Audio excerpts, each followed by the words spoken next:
इस ईद आपसे शेयर करेंगे बिल्कुल न्यू रेसिपी, नए अंदाज़ में, नए जायके के साथ। बिल्कुल डिफरेंट ये रेसिपी है। इंशाल्लाह आप बनाएंगे तो आपको बहुत पसंद आएगी। तो चलते हैं अपनी रेसिपी की तरफ। बिस्मिल्लाहिर्रहमानिर्रहीम। अस्सलाम वालेकुम, welcome to my channel Maria food spices. आज आपसे शेयर करेंगे बीफ चटखारा बोटी की बहुत ही यूनिक सी रेसिपी। यहाँ हमारे पास है 1 किलो गाय का गोश्त, जिसे हमने धोकर अच्छे से वॉश कर लिया है। और इसमें हड्डी वाली बोटी भी है और बग़ैर हड्डी की भी। गोश्त को जब आप धोएं तो उसमें 2 चम्मच सिरका डालकर आधे घंटे के लिए रख दें, ताकि स्मेल और इसका जो ब्लड है वो अच्छे से रिमूव हो जाए। उसके बाद गोश्त को एक दफ़ा फिर धोएंगे। तो गोश्त को हमने अच्छे से वॉश कर लिया है। अब हम इसमें डाल देंगे 1.5 चम्मच अदरक और हरी मिर्ची का पेस्ट, और 1 चम्मच हम इसमें डालेंगे लाल मिर्च पाउडर। रेसिपी को आखिर तक देखिएगा। अगर आपने हमारे चैनल को सब्सक्राइब नहीं किया तो चैनल को सब्सक्राइब कर दें। और 1 चम्मच हम इसमें ऐड कर देंगे कुटी हुई लाल मिर्च।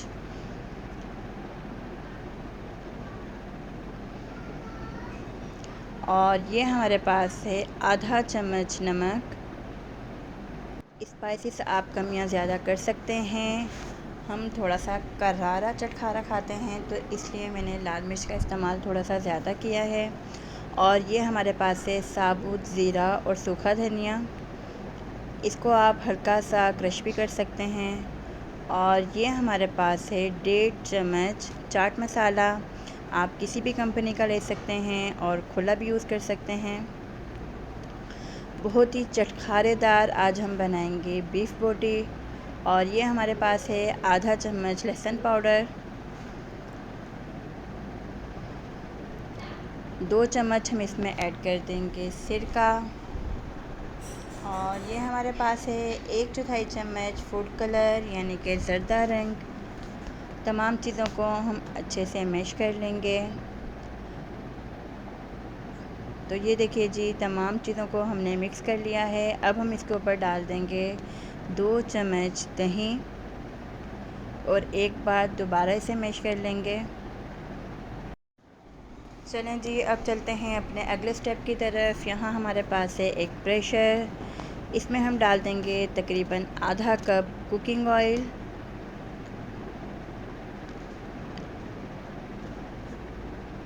अब हम इसमें डाल देंगे गोश्त और हल्की सी कर लेंगे हम भुनाई। याद रहे कि आपने इसको बिल्कुल मीडियम फ्लेम पर फ्राई करना है। इसकी भुनाई मीडियम फ्लेम पर करेंगे, हाई फ्लेम नहीं करेंगे। इंशाल्लाह आप ये रेसिपी बनाएंगे तो घर के सभी अफराद को ये रेसिपी बहुत पसंद आएगी।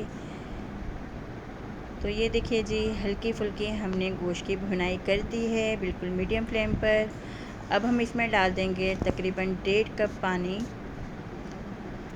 तो ये देखिए जी, 1.5 कप हमने इसमें पानी डाल दिया है। और अब हम कर देंगे प्रेशर को बंद, और तकरीबन 18 से 20 मिनट हम इसकी सीटी चला देंगे। फ्लेम आप देख सकते हैं, हम इसे बिल्कुल मीडियम फ्लेम पर इसे जो है वो सीटी चलाएंगे, हाई फ्लेम नहीं करेंगे। तो 20 मिनट हो चुके हैं। अब हम प्रेशर को खोल देंगे। तो ये देखिए जी, माशाल्लाह हमारा जो गोश्त है वो बहुत ही सॉफ़्ट हो चुका है, और इसमें हल्का फुल्का सा पानी अभी बाकी है। गोश्त हमारा बिल्कुल भी नीचे नहीं लगा। अब ये जो पानी है इसे हम बिल्कुल फुल फ्लेम करके अच्छे से सुखा देंगे। तो ये देखिए जी, पानी हमारा जो है वो खुश्क हो चुका है। अब हमने गोश्त को निकाल दिया है एक बाउल में।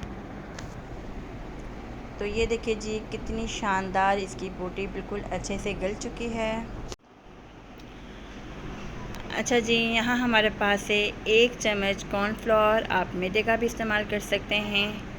कॉर्नफ्लोर का इस्तेमाल आप ज़्यादा नहीं करेंगे, सिर्फ़ 1 चम्मच आप कॉर्नफ्लोर डालेंगे और तमाम बोटियों पर अच्छे से लगा देंगे। यहाँ हमारे पास है एक पैन। इसमें हम डाल देंगे 2 कप ऑयल, और इसे कर लेंगे मीडियम फ्लेम पर गरम। और इसके अंदर हम रख देंगे बीफ का एक एक पीस, और इसे हम कर लेंगे गोल्डन फ्राई। तो ये देखिए जी माशाल्लाह कितना शानदार बोटियों का कलर आ चुका है।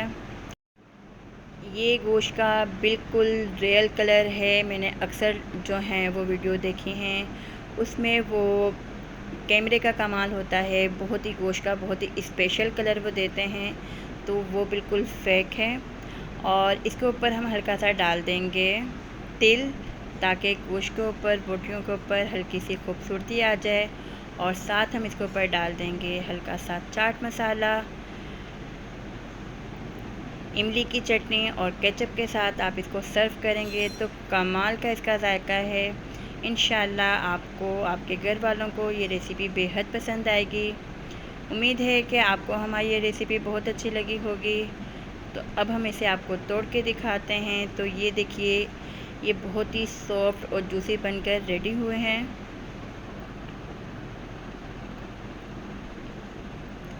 आपने इससे लाज़मी ट्राई करना है और फीडबैक लाज़मी दीजिएगा। दुआओं में याद रखिएगा। अल्लाह हाफ़िज़।